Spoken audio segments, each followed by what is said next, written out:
Washington. Ready to hear song, and obviously with severe lack of talent. I do want to let you know that I got a bunch of people here with me that clearly their sisters could kick their behindies. Yours has proven it almost every day. I'm Tim Pohanka. Robbie Perry. Nick Hall. And welcome to Severe Lack of Talent. I am sorry, Shandell, for how we started it off. I do want to take a second, guys, right up front to talk about, there's so much going on and it's out in the world today. Opinions are running everywhere. You've had people trapped in their homes and threat of death from coronavirus and so much pressures on everybody. And obviously what happened to George Floyd was just an absolute disaster, a catastrophe. It should never have happened. And now that it's heated up, there's so much tensions going on. This is why I think it's important that our sports and are so important. When you look at the breakup of all of these teams, I mean, at the end of the World Series, people in Washington were excited about their team. It was their ability to come together. When you look at all of these people in all these towns, you celebrate your team. You don't celebrate one person, you celebrate all of them. And we have to get back to that. And we've got to get those. I think getting those players back to let them be the leaders that they can be in our communities is so important. It's not going to solve it, Absolutely. but I think it's a good point to let them have their chance to really weigh in. Yeah, absolutely. To be a role model and to be, unless you're Charles Barkley and you don't want to be a role model, but at this point. But even him not wanting to be a role model made him a role model. Absolutely, 100%, 100%, and especially at this point, even like Michael Jordan, stepped up and spoke, and Michael Jordan was notorious for not wanting to get into these kind of issues, but I think he realized he's like, this is something I can't stay silent about, type of thing. And so it's an opportunity for a lot of people. Yeah, sure. and today, so the big thing about today for this specific episode, a lot of the issues that we're going to talk about, or some of the issues that we're going to talk about, are going to cross that platform between what's going on in our communities right now in the sports world. But for the most part, what we're trying to be is that escape from the realism, if you will. And just all of us come together, regardless of race and what that is, to talk about sports. Because and you ask me, it's the love language of America is sports. And so I'm excited for this episode specifically.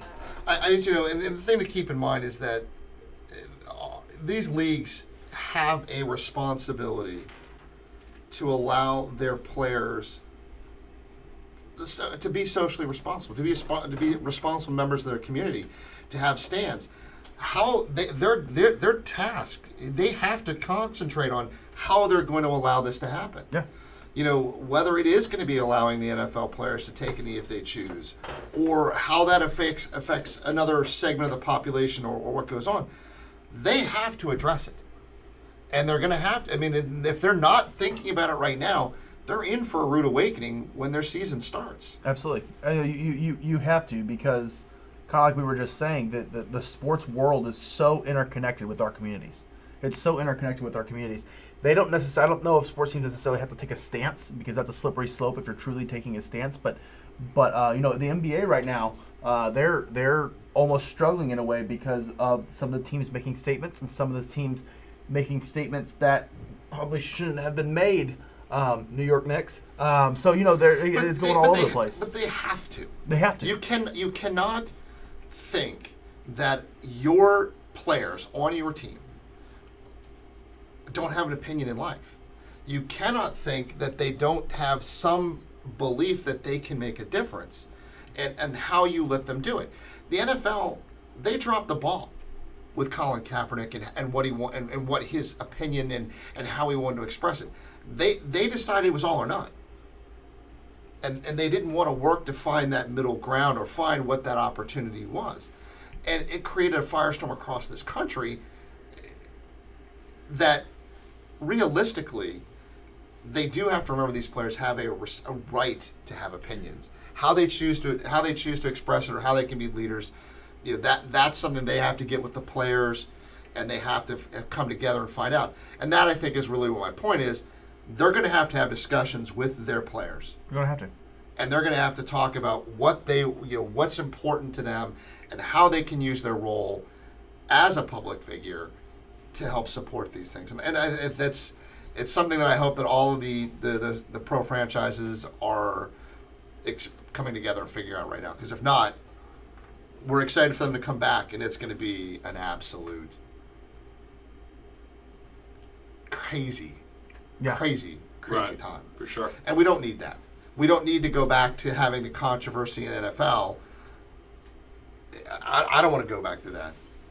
I mean, I'm sure nobody else does. I think it's about healing and finding that way, and they have to get the players together to help them do that. That being said, gang, let's kind of move on, and I want to go into something that is a little bit more uplifting. Redskins. Yeah, well, I don't know about uplifting. You chose that topic to go right into. I did. I mean, they can't go much further down. Reports came out of Redskin Park. Alex Smith has been told if he can protect himself on the field, that they'll give him an opportunity to play. Now, obviously, he's playing for the Redskins, and that means he's able to run around and hope he doesn't get sacked. Right. But that's a huge milestone for this man to come back and play. I don't think that there is a single person out there that doesn't consider themselves an NFL fan that's not just cheering for Alex Smith to come back, but maybe even hoping Alex Smith somehow wins an MVP this year. I mean, Alex Smith is the golden child, just based on his journey thus far and how he's even considering coming back at this point. It's crazy. Oh, if he plays, if he's cleared and and he goes through all the steps and overcomes all the different kinds of hurdles to play, everyone's gonna be rooting for him. Now it comes to the issue: should he play? Well, he almost died. Lost his leg, almost died. I mean, if the E60 did a little special about him, and his leg was like, I mean, it looked like something from a war movie. It looked like a shark attack. Yeah, it was awful. So at this point, I mean, I know he's still on contract. He's still getting paid. So I think he feels he has to owe it. Like, okay, well, I'm getting paid. It's my job to try to get back. Should they be discouraging him? Should they say, hey, like, we don't necessarily, you've paid your time, you've paid your dues type of thing? It's a freak injury. It's a freak injury. I don't know if you can necessarily say that you shouldn't ever try to come back on a large-scale injury like that. I mean, if the doctors wouldn't clear him at all if they thought for a split second that injury is prone to happening to him again because it's already happened. He would never get cleared to play. So if he plays football, then that shouldn't be a war. Not if he works not if he's playing for the Redskins. We all know about their doctors. Well, they've changed him. Yeah, okay. I mean, that was the whole issue with Trent Williams. That's why he refused to play. That is. They didn't even talk about they ignored a potential tumor in his head, in his brain, and that's why he had major issues because they weren't transparent. So, I think with Ron. Look, Dan Snyder, who's still invited to be here, still hasn't taken us up on the offer. Haven't even heard back from him. I mean, he hasn't turned us down. Yeah, he hasn't turned us down. He hasn't responded yet. So we're still reaching out to his people. He's made some changes. Now, whether Ron Rivera is going to be able to come in and be the savior to the team, I don't know. When you look at the culture at Redskin Park, is clearinghouse going to solve the problem without looking at from the top down from ownership? What type of responsibility is he going to be given? Is he going to be given the freedom to do what he needs to do? But I think Alex Smith wanting to come back and play, number one, serves as an amazing role model to every other player there. It serves as an amazing role model to Dwayne Haskins. For sure. Yeah. I think that's an amazing thing for him. He still gets the benefit of his knowledge. Absolutely. When he's on the sidelines, helping and we're talking in the helmet to him. But him coming back, seeing that work ethic, seeing what he brings to the table every day. If that's not an inspiration to some of those players, I don't know what could be. Yeah, the professionalism. And then, you look at what options that leaves. I mean, Cam Newton hasn't found a home yet. And the reports out of Carolina state that that they truly believe he has diminished skills. And that's why he's not getting there. Now, whether those are true or not, we don't know. The longer the Cam Newton that he is not with the team, the more you start to question whether or not he does have concerns. Exactly. Because it doesn't make sense. It doesn't make sense. And there are some people that come out and say, "Oh, he's disliked by many," which is really unfortunate. I really I don't know who dislikes Cam. him. He's a great follow. Yeah. He's a great follow. He's pure entertainment for sure. Never but had a scandal. He's definitely had scandals. Well, got kicked out of Florida not for since stealing. dude, it's a couple computers. No. I'm talking about since he has done nothing but be I would say a good ambassador for that sport, especially in the Carolinas. He's been very popular. He's he had indiscretions in his past. And by the way, I can't imagine anyone here. Do we want all of our records brought out of what happened to all of us? But he's a quality guy. He's been out there. Where do those guys? But when you look at it, you look at him and you look at Alex Smith. Is there an opportunity for them in other teams? You made a comment. I mean, before the team that the writing is on the wall. Jared Stidham. Speaking of Auburn, Cam Newton. If maybe Belichick's an Auburn fan, and this is why it's happening, because I can't figure out why Jared Stidham is still leading the quarterback competition in New England with the Patriots. Look, Bill Belichick. First of all, what I'm going to do is if I ever meet him, I'm going to bow. It's to greatness. The greatest NFL coach to ever coach the game, and I will debate with anybody. And he's done it with a very, very average quarterback. So, but up until this point, though, you can never doubt Bill Belichick. But it does make me wonder: is he playing the long game, and is he trying to tank for Trevor at this point? There's no way.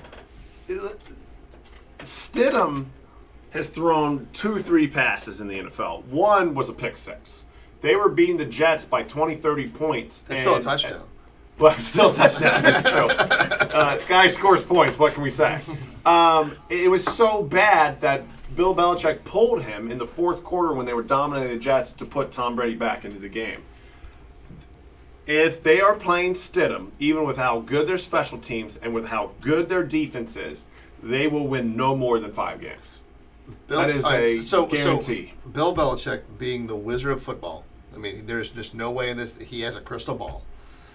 There's no way he tanks.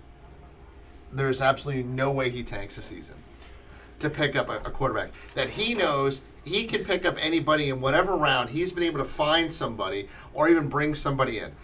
If Stidham does not show any talent during these drills, he will bring somebody else in. How, who, where, what, when, and why, he will. Is he gonna go and say, you know what? All right, we'll go ahead and make a risk for Cam Newton. Does he go out and look at somebody else who's on the bench, some other places? I don't know. But there's no way on this planet. Well, how about that? What about I want to bring it back to what we were just talking about. What about Alex Smith? So let's say Alex Smith is healthy. He has been out of the game for a season and a half at this point after that injury. It was like week 2, wasn't it? So I mean, it was later in the season. Was it later in the season? Either way, he's been out a season and a half. Is Alex Smith being one of the now? People always say being a game manager is insulting a quarterback. I don't think that at all. First of all, I think some teams rely on game managers. I think that a game manager with that Patriots team would be yes, fantastic. you will win he's as mobile as Brady. Yeah. Yes. Alex Smith is definitely as mobile as Brady was. You will win 10 to 12 games with a great game manager, and that gets you in the playoffs, and that's all that you need. Now, will a Cam Newton or an Alex Smith fill the role of Tom Brady to the level of Tom Brady? Nah, I mean, No, let's of course not. But it's, we're going to find out. The argument is it the system of the player? And if Tom Brady takes the Buccaneers to the playoffs and wins the Super Bowl first year, then maybe the Patriots absolutely stink. The Patriots, the thing though with the Patriots, and nobody's talking about it right now. They have no weapons. Yeah, they have no weapons. They've never had real weapons. Yeah, but Yeah, they've had weapon like Wes Welker was pretty good. Julian Edelman was pretty good. Julian Edelman is what 33, 34? I mean, he's. And who else are they? Have no tight ends. You're talking They have about no wide again. receivers. You're talking pretty good. Keep in mind, there's a litany of receivers. There's a litany of players that we've all said, hey, they're pretty good. And then they go to another team, and it turns out they're not that good. Of course. Okay, well, I would like to look at Andre Rison. Oh my God, he's great. Put him someplace else. Mm-hmm. What the heck? I would like to, at this point, we're all about inviting people to our show, and we've got tens and tens of people that have Hey, don't increase the viewership that quickly. responded so far. But Randy Moss and Rob Gronkowski, if you'd like to come onto the show, Tim would love to tell you that the Patriots have never had weapons around Tom Brady. Yeah, and I mean Gronkowski's the so you greatest have tight one, end of all time. running back or whatever else. I mean, Running back, they've never had a great running back. I would say that Corey I would Dillon. say that when you look at Corey Dillon Was great. Yeah, okay. Early 2000s. But I just on a consistent basis, they've never had a legitimate grouping of talent around him in that regard. You may have one, or you may have this. Bill Belichick has found ways to make duct tape and baling wire for players in tournament of greatness. If Jared Stidham plays with those wide receivers, they won't win any more than 5 games. 5 games is generous. They will lose. They would lose to any team with a decent defense. So Miller Lane said the better chance of the Pats winning more than 5 games than the Bucks going into the playoffs. So, thank you for that comment. And we have one from Paige Honecker that says that you're in the wrong colors. No, these are okay. First of all, I'm gonna Paige Honecker, since you're out there. Isn't it Go Bama? Calling out. Go Bama, Roll Tide, right? No, it's since she's calling this out here, I'm gonna just take that knife and just stab right now. The reason I'm wearing this jersey is because of Johnny Majors. This past week actually passed away. Longtime Tennessee coach. Long time Tennessee coach, goes down as one of the greatest college football coaches of all time. So, Paige, I hope you feel awful for making fun of his beautiful jersey. You're sick. You're sick. You're sick. Paige, if you want to come on the show and dispute anything here, you're welcome to as well. So, we've talked about that. And by the way, some other NFL news. I have some sources, unnamed sources in the NFL, that the owners have told the players to be prepared to show up on time. Yeah. At their training facilities. Yeah. So even New York and New Jersey said sports can start training. So that was a big hurdle. Since there's only one New York team, it was funny. The New York governor, a couple of weeks ago, he said sports can come back, and all Jets and Giants fans got excited. Well, the kicker is that they play New Jersey, not New York. But the New Jersey governor came out and said that they can come back. So that means the biggest hurdle really were New Jersey and New York and California, but they also said sports can come back as long as they, do go by the proper, safety guidelines. But there will be fans of the training camp, which is a bummer because that is a huge profit center for the Redskins. It's so cool going to training camp and just seeing the players in a totally different light, and interacting with them. And they stay usually until all the fans are gone, signing autographs and interacting. So that would definitely be missed. Yeah, that's here. It's going to be interesting. It'll be interesting to see that. So I want to take some time to talk about a team that played people that are coming back, because we could talk about the one that still hasn't decided to come back. This page right here is my understanding of the absolute quandary, which is the NBA's return to play. And this page, for those of you that can't see it, looks a lot like the scene from The Hangover when Alan is talking about counting cards. You have all the equations going everywhere. Yeah, it's like the picture we have up there. Yes, the Einstein picture up here. If I got this correct, and you guys can correct me if I'm wrong, am I reading this right?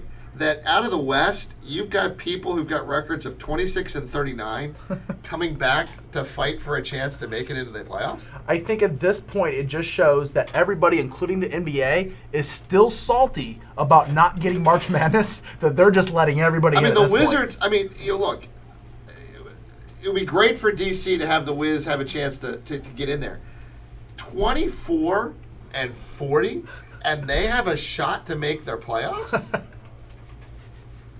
You almost want to like tank at that point. Like, hey, Get let's the not get lottery in. pick, He's right? like, yeah, you want to, if anything, lower your chances to get a lottery pick. But Well, but you speak of the lottery pick, they actually have a chance to get booted out of that. right, yeah, for Yes. sure, Yeah. for I sure. mean, they're lowering their lottery pick chances. Obviously, Golden State won in this deal because if they had brought everyone back for a tourney, they might have been not. I guess my concern about it is that what really was, and this is probably an actual answer, what really was the criteria for bringing some teams back and others not? Because how do you bring back somebody who's 24 and 40? I know that the 15 and 50 is way worse on the side of Golden State. I get that. Because they weren't mathematically eliminated. And if they think They technically had a chance. One of those scenarios where the 8th seed and everybody in front of them loses out and They they have win to out. lose out and they win and out. correct, Yes. and if the games had gone on longer and there were more games, maybe a team would have who was showing some strength could have come back and made it in the playoffs. Which we all can play the what if. Yeah. What if pigs had wings? They would be called birds. They would. So I mean, those things happen. But Swine flu. What are the exactly what? Dun-dun-dun. All right, we didn't say we have any talent for comedy either. So, but when you look at that, you've got good teams. I don't know. Maybe you'll have a Cinderella story. Maybe you will. Not in basketball. but Hockey, maybe. But can you imagine sitting here, I guess a year from now when the playoffs finally happen for them, and we sit there and say, hey, congratulations to the Suns. They were 26 and 39 going into the playoffs, and they won the NBA championship. It would be a disaster. Asterisk. TV ratings would be a nightmare. You need to see your superstars, or if well, I guess Phoenix does have Devin Booker, who's actually an entertaining watch.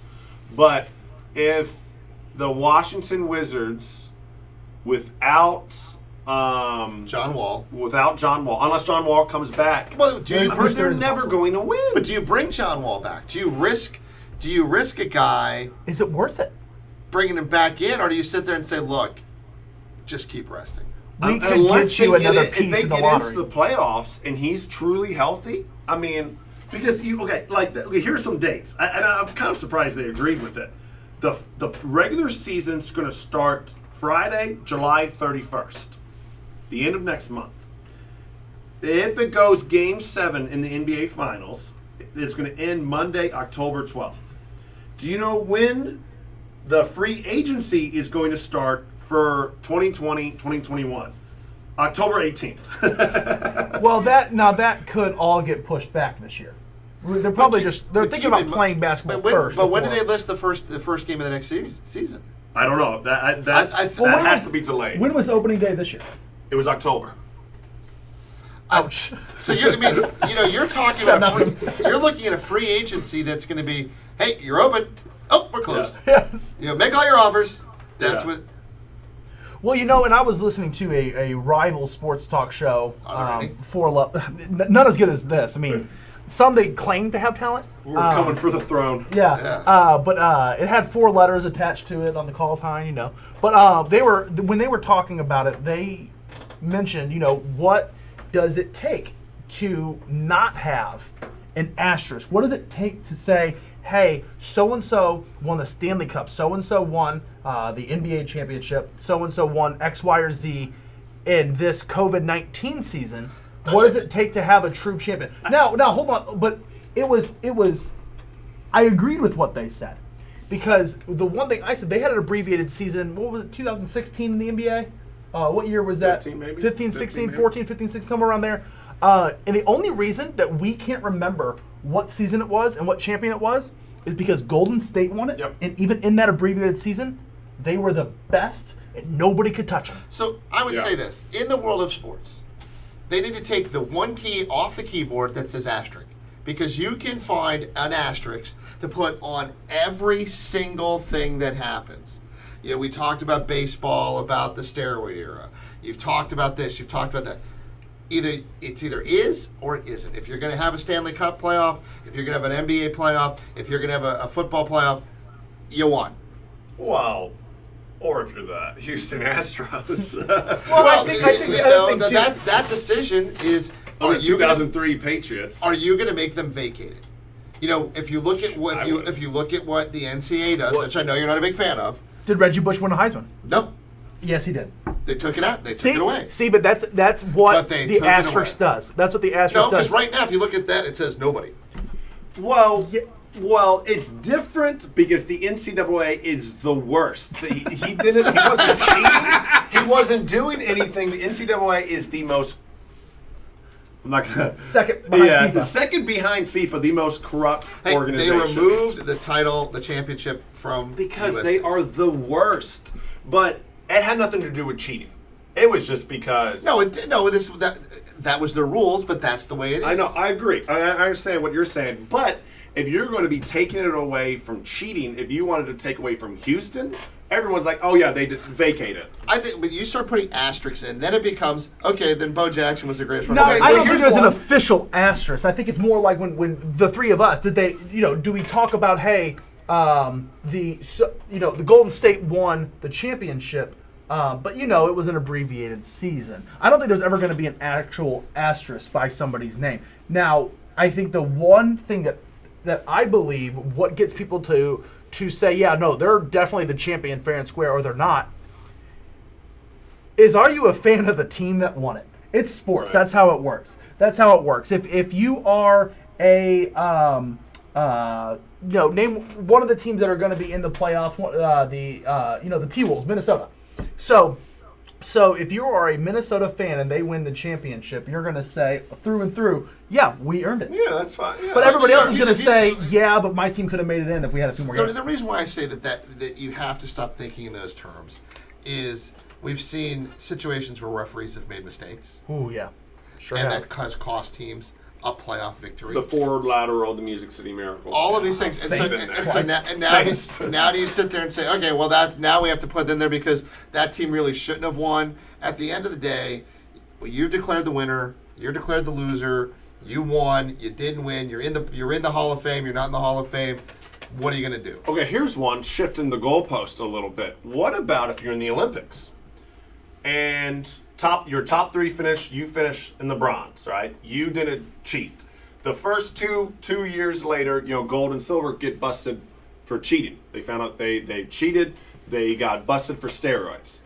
Should you win the gold medal? No, you shouldn't. No, you should not. That's what they do, though. But you shouldn't. But it's wrong. If the Astros get their title taken away, should the Dodgers be crowned champions? Absolutely not, because they wouldn't have been playing the Astros. Well, the difference is that in the Olympics, for most sports in the Olympics, when you're talking about some of those, outside of a team sport, it was an individual accomplishment against individual. When you're looking at a team sport, the question is, where would you? Right. Did that one person make a difference? For sure. So the example I would give you, where you have to look at that, is when you look at Usain Bolt and the medal that was taken away from their relay team. The next fastest guy on that team still would have helped them win. Right. Yes. So the one person did not really make that difference. Yeah, but he did. He was in it, and it was taken away from them. When in that team sport, you look at that. When you look at swimming, if I'm swimming in a non-relay event and the two other people in front of me were both on the juice and they beat me, well, they shouldn't have been there anyway. Yeah. Correct. But if you're looking at a sport like basketball, would one player, and basketball's probably a bad example because why would the steroids in basketball aren't exactly. It's not going to help you. It's not the same. But the principle that goes in there would that have made a difference? Would the dream team, if one of the players had made the team and they had been on some sort of juice, would that have made it? They've taken But them when to gold, you're yeah. when you're at the Olympic level and you're talking hundredths of a second being the difference between first place and third place, when you're talking about that, Michael Phelps, when he broke world records in the Olympics, that's not his average time. Right. He stepped up for the Olympics. We don't know if somebody else would have done that if he wasn't cheating. We don't know. We don't know what would have happened if they were never involved.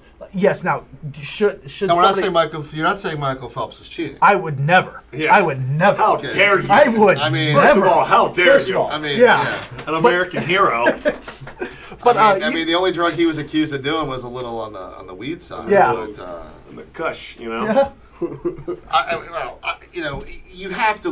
When you look at that, if it's an individual sport and someone ahead of you is accused of cheating, yeah, I mean, Well, it's like I want to end it to go back to Reggie Bush with the Heisman. There's a reason that's an individual accomplishment, but when he got it stripped away, you can't get it to the second place vote getter because you would need to take all of Reggie Bush's votes and redistribute them based on who Right. those people thought it was, and it might not have been well, the the person who's in problem for second the place. Heisman and Reggie Bush versus the team and Reggie Bush is that the only thing you can question as to whether or not Reggie Bush was paid to play. Right. Yeah.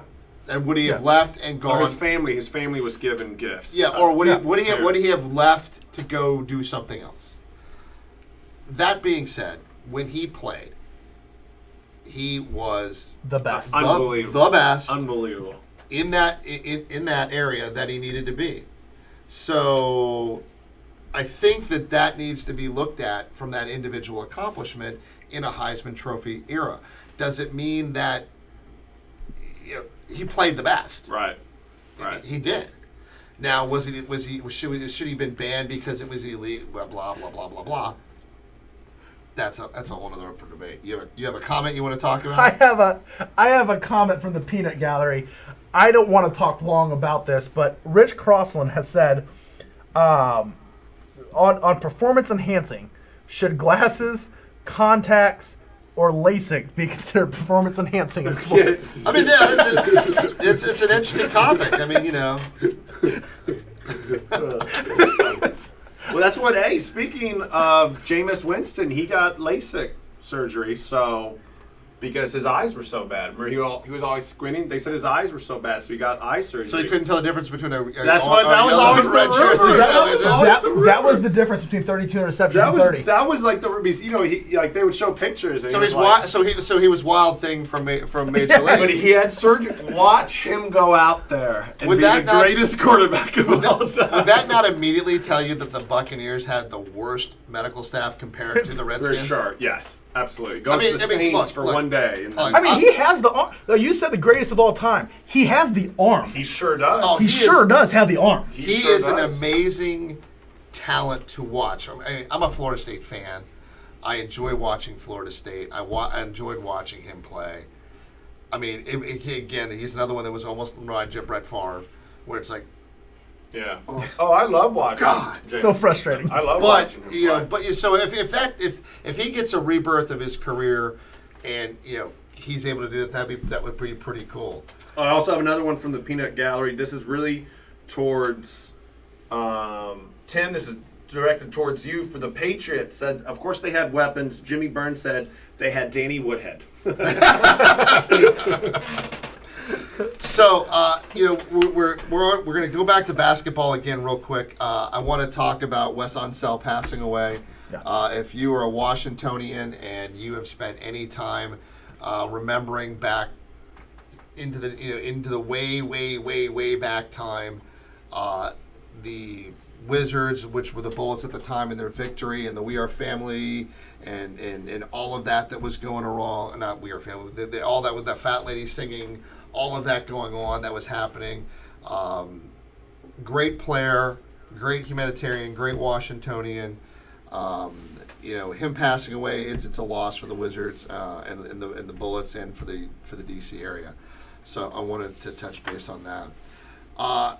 Guys, this is going to be a heated discussion, or not a heated discussion. It's going to be an open forum on this.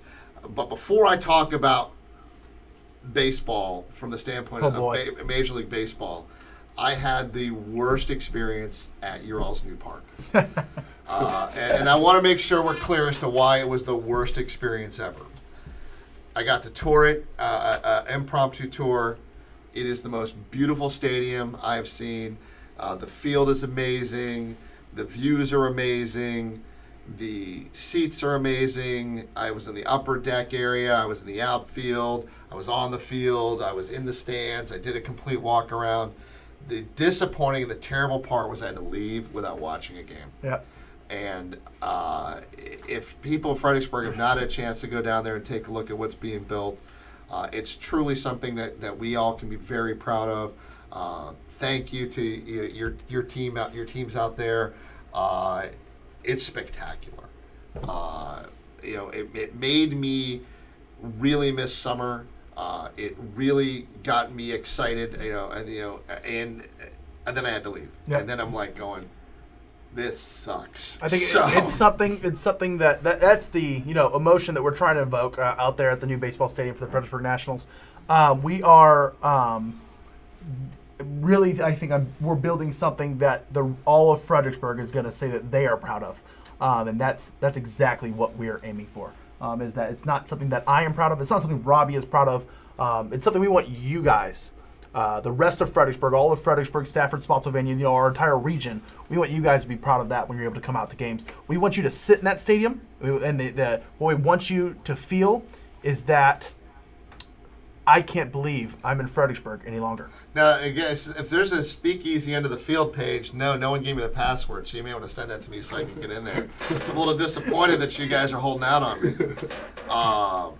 But if you guys, if for anyone who doesn't know, there's not a bad seat in the place. Oh, it's unbelievable. It's expansive. If you've ever been to one of the games up in Prince William, and I'm not here to knock Prince William, but it's the difference between being in your backyard with a bunch of bleachers set up and being in a ballpark.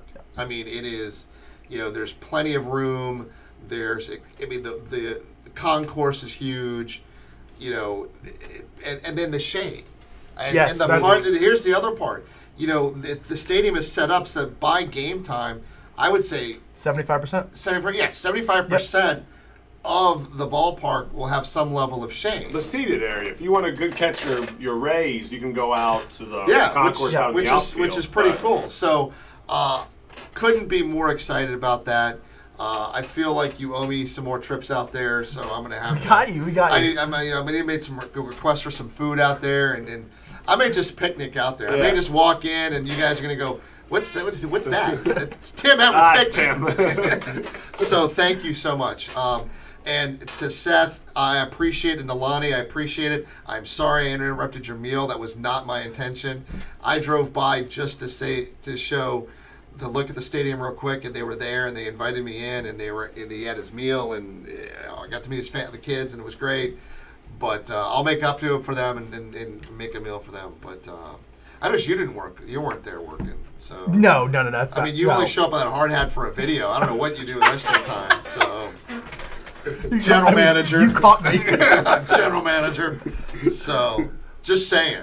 I got podcasts to do with I people was that don't have any waiting. I was talent. expecting to see you out there with a drill or get to work. So, that little hint, there I did for you, Seth. It was all part of it. Gang, Major League Baseball. Yeah, man. And I know near and dear to your heart because it's a part of what you guys do. If we've talked before about what the players and the owners and where they are, I'm calling this a strike season. This is about money now. It's truly about money. It's not about safety. We can take the safety component out of there. Major League Baseball, the owners have admitted it's basically about money. They've even punted on the issue of safety by saying they're going to leave it up to the states and the localities decide if they can have fans and how they can have fans and where they could be, which means they're going to have gate receipt money if they're allowed in. This is now about money. Yeah, but I hate to say this, but it was about money about 3 weeks ago when both the players' union and the owners collectively agreed on how baseball is played. Baseball has already been given the green light by both the players and the owners. That's not And Dr. Fauci. in Dr. Fauci. From the safety perspective of how to play baseball during this time, it's been agreed upon for weeks. All the discussions are money now. They've been for weeks now. It's an unfortunate thing for those who haven't seen it in the news. The MLB Players Union has proposed a system where they increase the number of games to 114. 114. MLB owners have rejected the plan and then announced that they will not be making a counteroffer. Yep. So, Because the owners, their original one was 82 games. And by the way, let me rephrase it. It's not strike season. It's a lockout season. yeah, essentially Or a lockout. lock strike. You Yeah. you take your pick on how you want to call it. So will baseball get the support of fans? Will the fans be able to determine or give both sides a pass on this? I'll tell you what. They better get, for the sake of fans, they better get this PBA worked out real quick. If we're not going to see baseball because of money this year, and and this you're going to goes see on, every single other league. yes. And Now, MLS, I know what you're about to say. Yeah. MLS, like they had just started. They played one or Yep. two games, and they're going to come back. now, Robbie and I had a heated debate on why baseball is different than hockey, but different than basketball about returning. And I'm going to share those points real quick. It's not the same when we say if hockey can figure it out and basketball can figure out, why can't baseball? Well, there's actually a huge piece missing from that, and that's the amount of games already played. You're almost in playoff season for hockey and basketball. Those players have earned their money. Those owners have earned their money for the most part throughout their season that they've already played. Baseball doesn't have any of that yet. Essentially, hockey and basketball, which we've mentioned, are really just coming back to essentially crown a champion. Well, That's really what it's coming back okay, for. So I'm going to take a direct difference on this. You have, yes, they're trying to crown a champion. Yeah. But you look at NASCAR, you look at Major League Soccer, you look at the NFL looking to come back. They are coming back and they have TV contracts. They have a spot. They have a place that's in there. You know, how the games look or how the players get paid for playing those games. They have money. They have income, just like the other ones have had. Yeah. So this is not about, you know, oh my God, we haven't started our season. Other leagues can get their season done. They can get it started. This is about money. Oh, I think that at this point, I don't even think the players or the owners are even arguing that anymore. And think about this. If they go that many, they go 110 games. They go 90 games. They go 50 games. We don't know where we're going to be 40 games from now. Yeah. Now, yes, could we be in a spot where the season has to be cut short again because of another outbreak? Okay. Or could we mysteriously have no outbreak? They don't know. They could take steps to protect themselves, which they should. Some players could decide they don't want to play, which they have the right to do.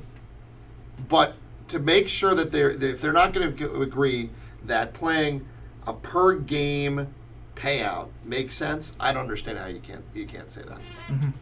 Yeah. And they can't even agree on that. Yeah, Which like is the absurd. MLS, they've agreed. The players and the MLS and the players have reached the agreement, set stage for resuming the 2020 season. They're still working out the kinks. It might be in a tournament in Orlando, and then try to resume the season after that.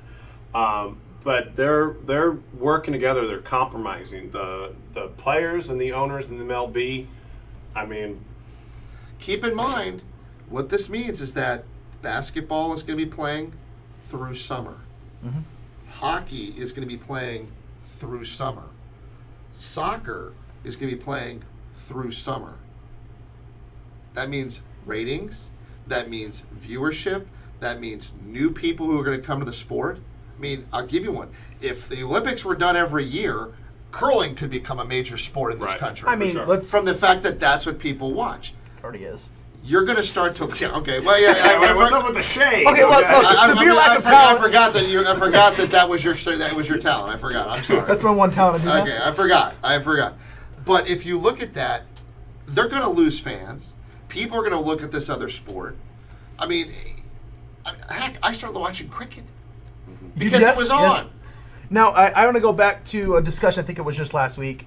By no means, I think, are any of us saying that baseball is dead if they don't come back. I don't think anybody's This even isn't about death of a mentioning that. sport, but this is about. But it's going to take some time to recover. It's going to you are going to take an overall hit by not playing this year, and especially, and I go back to this, and then Rich Crossland in our comments just said something very, very similar to what I was just talking about, in that they've got to get this CBA, because this is the year for negotiating. They've got, if they're not going to play baseball this year, they better make sure that that's a quick process, because if they drag that on too long, fans are going to get rowdy and upset. That this is about money. Nobody is going to feel bad. The public is not going to feel bad for the owners, and they're not going to feel bad for the players. Mm-hmm. They just, hey, figure it out. This is not the time. Y'all have. This is not the time where people are going to be like, oh, we side with this person because they only want a couple millions less, or we're side with this. It's this. We aren't in normal times right now. You guys got to figure it out. Yeah. Everyone else is seemingly figuring it out. You're going to look like the villains. Not the players or the owners. Both of you guys are going to look like the major villains. And that's why I wonder how long it's going to take for them to be forgiven. Yeah. In a time when they could. And again, I think when you look at it, I think if I'm the television people, I'm excited. I have multiple other sports that are willing to take over the time slot that we had allotted for you. Mm-hmm. Okay. Yep. Now, Masson and the networks that are the local baseball networks that had the TV contracts, that they're going to be out. Mm-hmm. But there's going to be filler in the other ones. They're not going to care. Your major networks aren't going to care because they'll be able to broadcast more of those games. They're not going to care. I think it's very short-sighted for this league and the players not to find a way to come together. Yes. Now, if the owners are the ones that say we're not going to, the first person to pull away from the negotiating table, they lose. Yeah. And that's the way it's going to be. Well, haven't the owners done that by saying they're not going to submit a counteroffer, or are they just now? I know this is me maybe not knowing as much as I should. But are they willing to at least review offers from the players' union, or are they saying they're done negotiating? I think they're period? both stand fast. So the owners said, "Hey, we reject your 114 games. Here's no counter. We're still at 82." And I think the players are like, "Well, we're at 114, and we're not going any less." So here's the question I will pose, and it's going to be, and we're going to go a little bit longer than we normally do because I think this is an important question to ask. When you look at the management of these leagues, the people who are the day-to-day managers of the leagues, and you look at the commissioners in these leagues, are these commissioners, is their job to support the ownership group interests, or their job to represent the interest of the entire sport? Because I think when you start to look at where some of these leagues have been in their contract disputes, you've seen strong leadership go to both sides and say, we're not having a lockout, we're not having a strike.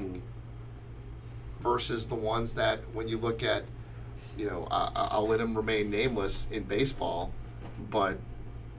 Well, first of all, I think that's why your general managers at the MLB level are so high profile and make the money that they do, is because they have to find that balance. They have to find that balance, and that is not an easy position that you're putting them in. Granted, they're compensated to be in those positions. But isn't the commissioner's job to be able to bring both sides together? It absolutely is. It absolutely is. I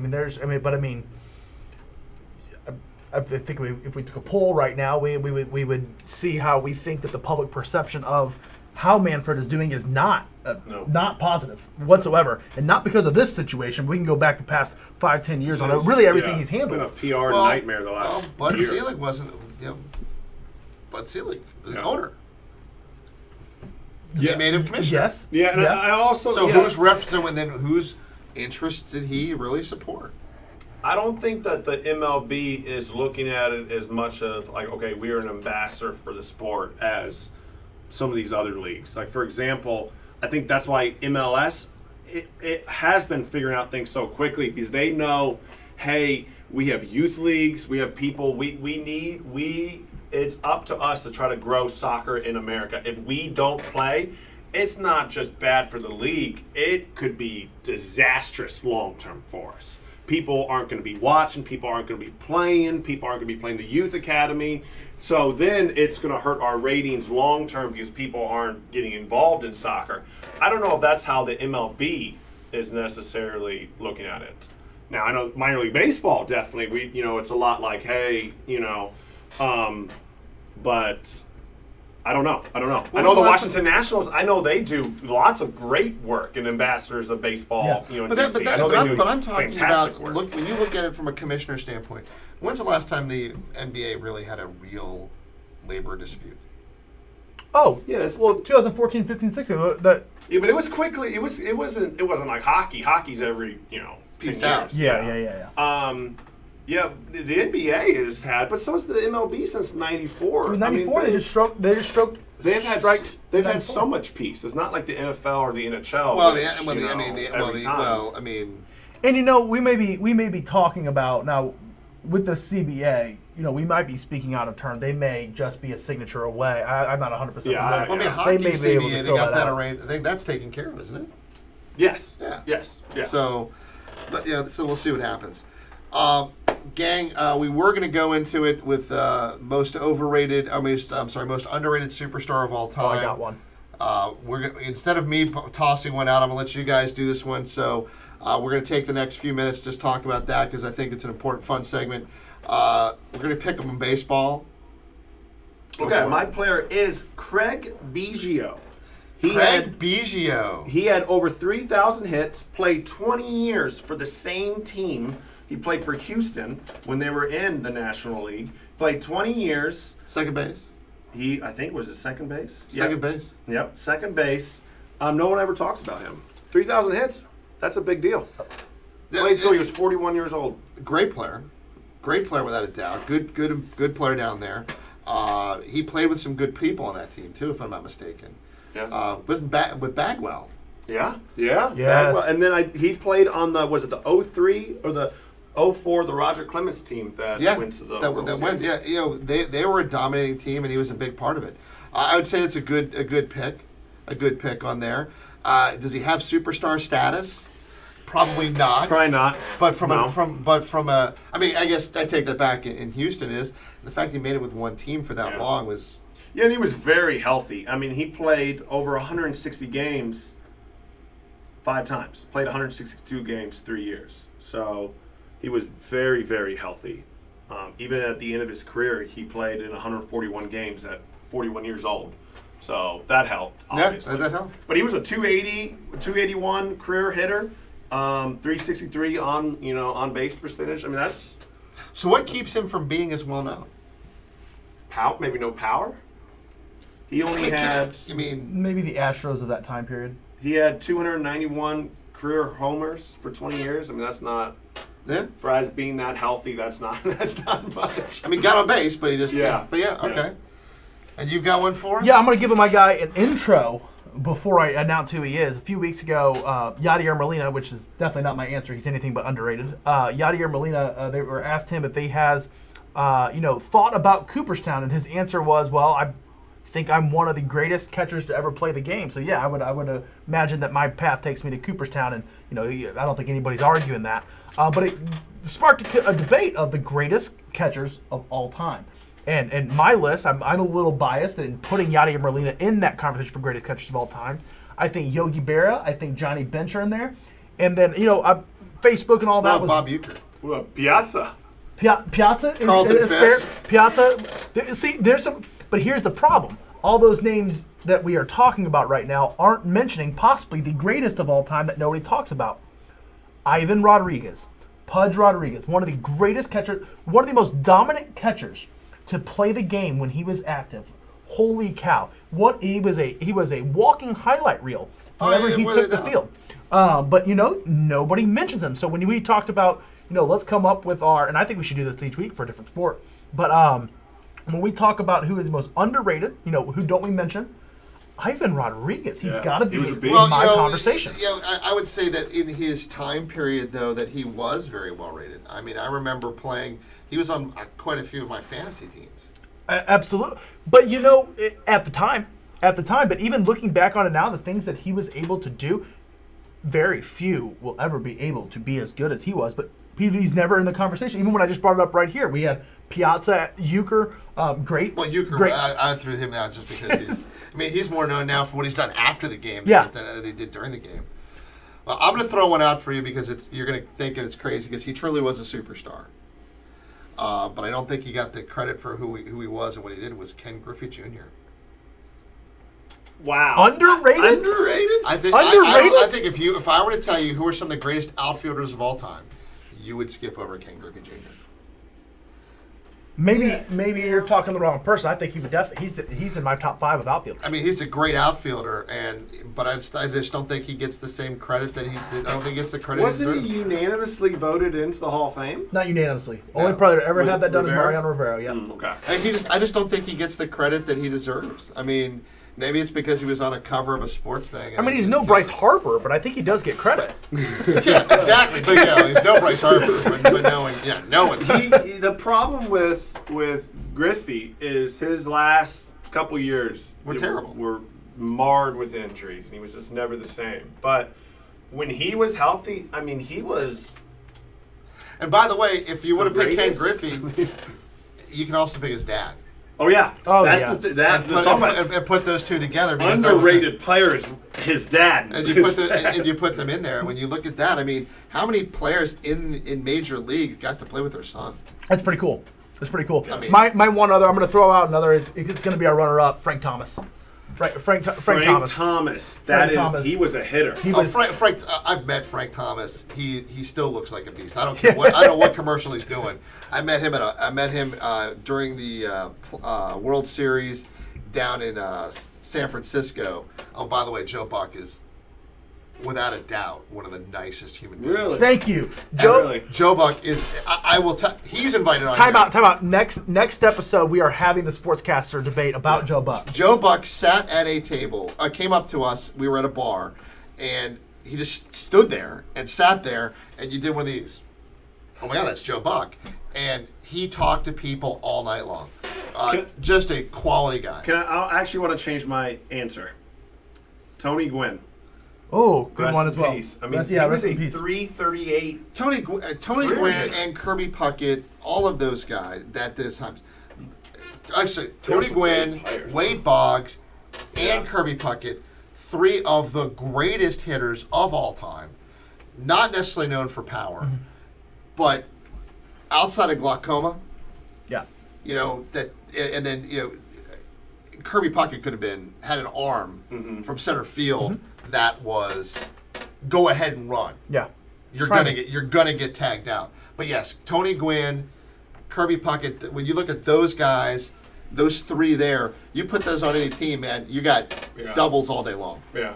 So, lastly, guys, we're gonna wrap it up. One thing I'm gonna go back to what we talked about at the beginning about the importance of sports. I talked about cricket earlier, and watching cricket. One thing that I saw, which was amazing, because cricket is not popular in the United States.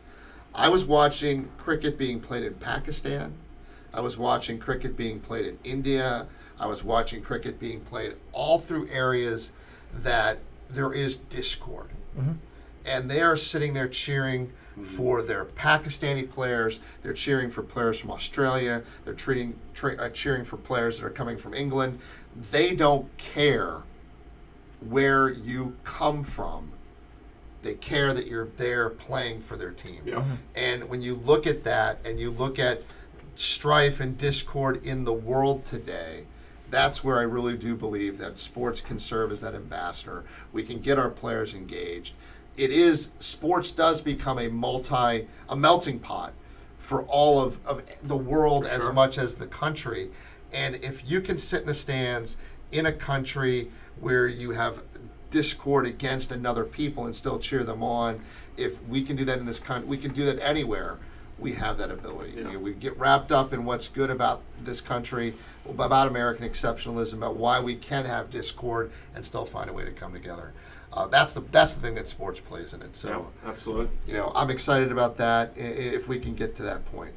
Thank you very much for their severe lack of talent episode. We know a little bit longer than we normally go. Thank you for staying with us, the 2 or 3 people that stayed.